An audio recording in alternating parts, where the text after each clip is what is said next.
Does Miami Dolphins GM Chris Grier have something up his sleeve? He might, because he made a very minuscule roster move that ultimately created some cap space for the Miami Dolphins, and a lot of us are speculating if that cap space might be used to sign a player or maybe even make a trade to add at a position of need for this Dolphins roster. I am Nic Rohloff. This is Dolphins Today by Chat Sports. You might be wondering what that roster move is. Well, Barry Jackson broke it down just a couple of days ago, and it was originally kind of tweaked on Over the Cap, who obviously tracks every single move made by every NFL team. And it looked like the Dolphins decided to have only $2.2 million be accounted for 2025 with Zach Wilson's cap hit. Remember, Zach Wilson was signed to a one-year, $6 million deal with up to $10 million in incentives, so there was a world where he had a $6 million cap hit as a backup QB. But ultimately, it will only be 2.2,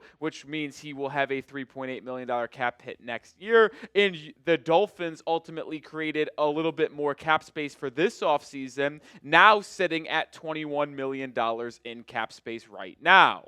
And you would have known about this move Miami made a couple days ago if you followed me on Twitter. I'll follow the first 5 people back that follow me from today's show at Nic_Rohloff. But I'm talking Dolphins football every single day. And if a move is made by Grier and the Dolphins, we'll have you covered over there before making a video on YouTube. So go give me a follow at Nic_Rohloff.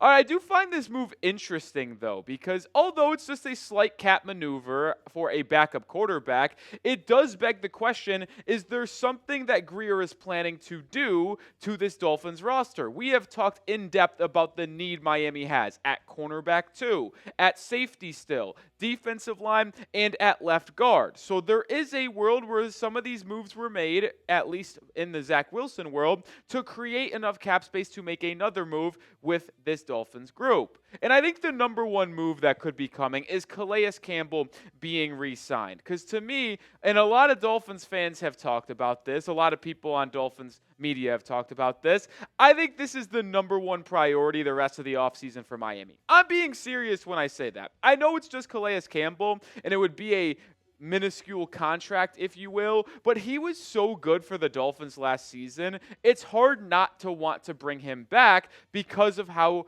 good he was in the locker room as well as on the football field. You pair that up with the fact that Miami simply just doesn't have a lot of depth at the defensive line, it seems like a no-brainer. Zach Sealer and Benito Jones, who were among the top 3 defensive linemen last year, are the only 2 people on a standard contract right now with this depth chart. Sealer is obviously a stud. Benito Jones is a solid nose tackle that can stop the run, but they need a starting caliber guy that can both rush the passer and stop the run next to Sealer, and they simply don't have depth at the position either. Calais Campbell would step in as your number 2 starter, no issue, but also provide potentially good mentorship for any person you draft in the top 100 of the NFL draft, which is something you would expect Miami to do.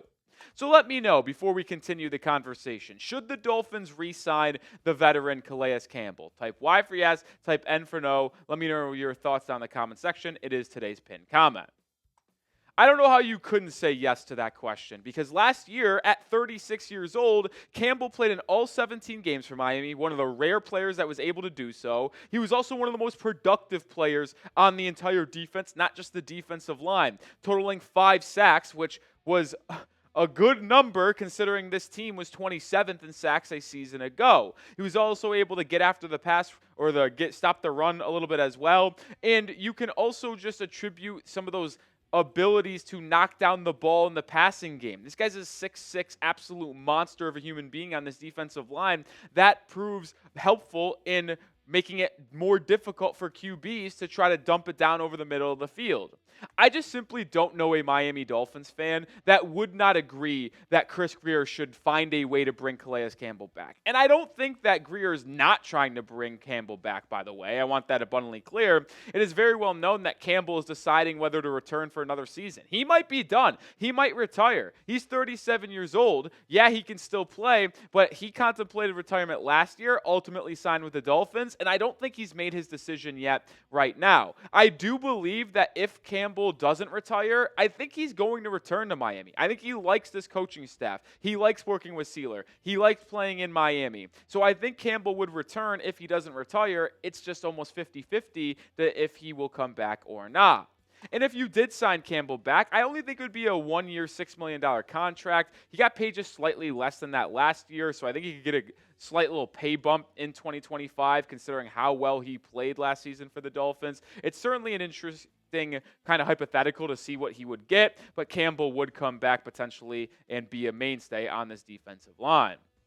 With that cap space, could the Dolphins sign a corner? I think number 1 is Campbell. Number 2 could be a corner because boy, oh boy, do the Dolphins need to add someone to this room quite a bit. And I hate to keep on beating a dead horse because the main things that we've talked about all offseason long is offensive line, defensive line, and now CB2 because Kendall Fuller got released and the Dolphins have not address the CB2 spot adequately, at least to this point, in free agency. Jalen Ramsey's the only veteran on an island here because I don't trust Storm Duck. I don't trust Cam Smith. I don't trust Ethan Bonner. I don't trust Artie Burns. Cater Coe will be back on the nickel, but there needs to be someone actually at the CB2 range.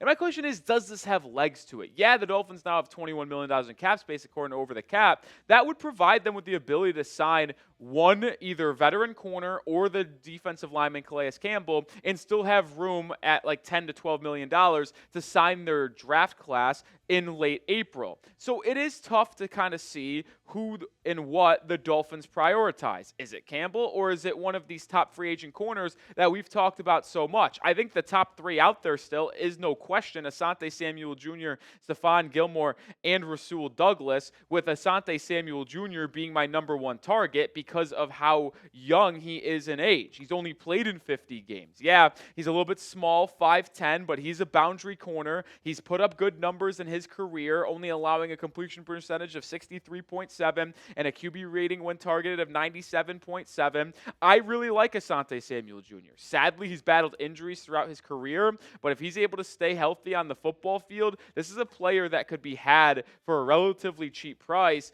in what Miami needs in CB2. He's a good man-to-man guy. I think it would be fascinating to add Samuel Jr. opposite of Jalen Ramsey to help induce youth, but also productivity to this cornerback room.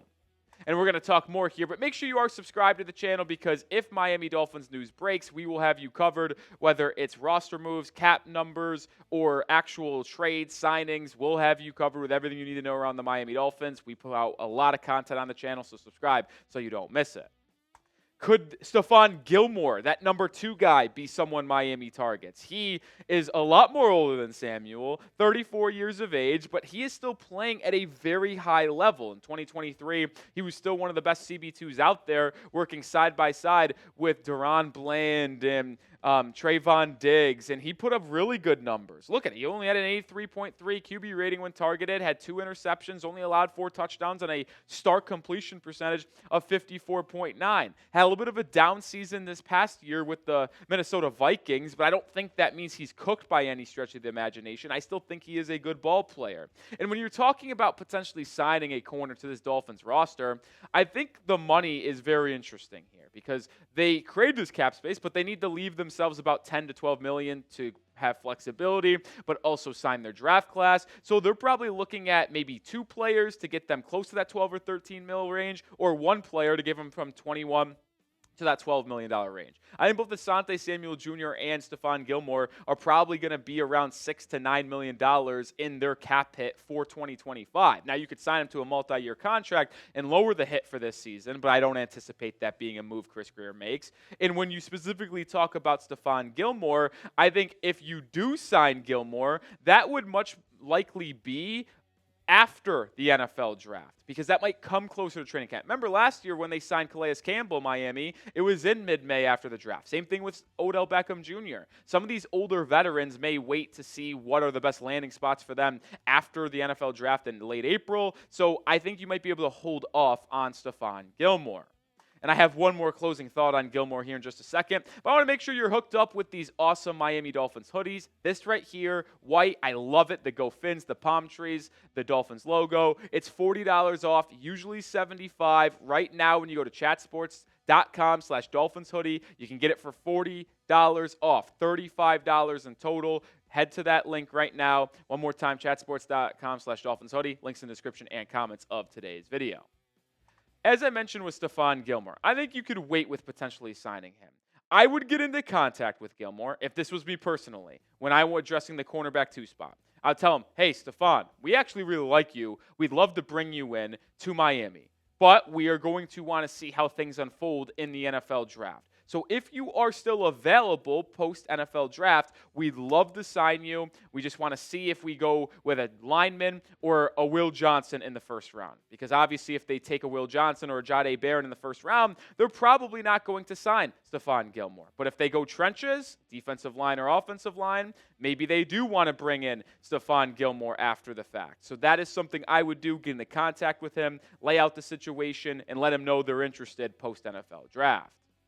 All right, the last big move that could be coming. Are they looking at a potential trade? We have not talked a lot about trade targets for the Miami Dolphins in this offseason to this point. It's been free agent targets, and it's been a lot of draft talk for us. But these are some 5 trade targets that could be available on the market right now that Miami might be interested in. And now with having $21 million in cap space, some of these larger contract players could be handled by the Miami Dolphins. Remember, they could still create some cap space if they restructured some contracts, whether it's Tua, whether it's a Jordan Brooks, whether it's a Zach Sealer. There are options out there for the Miami Dolphins. Jaire Alexander is an intriguing corner that's been widely reported to be on the market. We talked about Greg Newsome last week on the channel. Armstead is a solid defensive lineman. Michael Mayer is a cheap tight end 2 option that I'm intrigued with. And Jamel Dean is someone we haven't discussed a lot, but he could potentially be had on the market due to his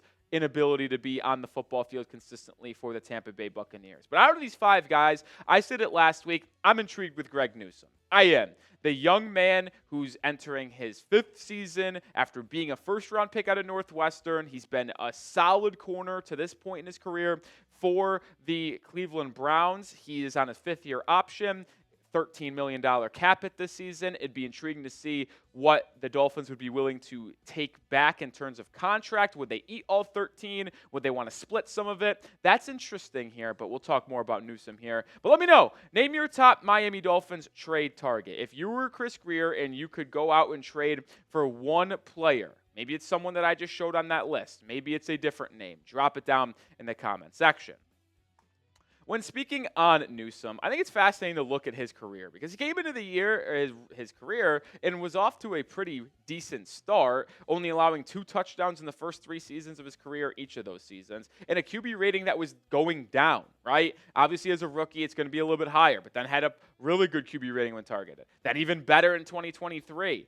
The Browns did not extend Newsome, let it ride, picked up his 5th-year option, and then now he has a really poor 2024 campaign, 4 touchdowns allowed, highest QB rating when targeted in his career, and now he's entering the final year on his contract, which is a $13.3 million 5th-year option, which is similar to what Miami is doing right now with Jalen Phillips.